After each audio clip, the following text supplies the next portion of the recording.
let's finish looking at these methods. Going off the idea of counting on and fluency, we have some other ways that we can be fluent. And some of these work for some students more than they do others, but we'll see as we go through, it's always better to have more options than less. So we want our students to have options. If they're not understanding one way, we want a different way to show them. So that's why we have to know more than one thing. We have to, as teachers, know all the different ways to explain something to our students. We can't just know one and hope that that's good enough and that everyone has to fit that mold.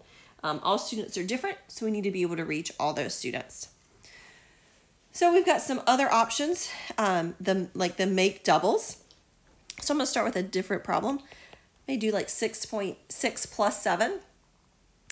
Making doubles means that what we're really going to do is break these numbers down so that they look like doubles. For instance, I could take this 7 and, you know what, let me do it a different color. I could take this 7 and I could write it as 6 plus 1.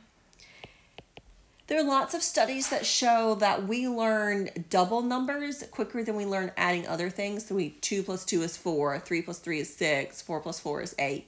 We learn those quicker than our other facts. So then I could say, oh, well, I know this piece is 12, and that's one more to get 13, just to help me with that fluency. Very similar to that would be making 10. Since we are a base 10 number system, and we looked at that in the last section before we got to those base 5s and base 2s, we talked about being base 10. A lot of times it's easier to think about adding to a sum of 10 than it is something else. So for instance, I'm going to give us another problem, 9 plus 3. Well, I might automatically know that 9 plus 1 is 10. So instead of 3, I can think about that being 1 plus 2.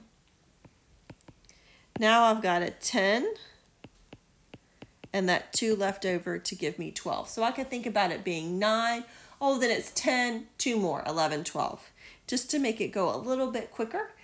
These are all strategies, and what works for your students might not be the way that you would have thought about it.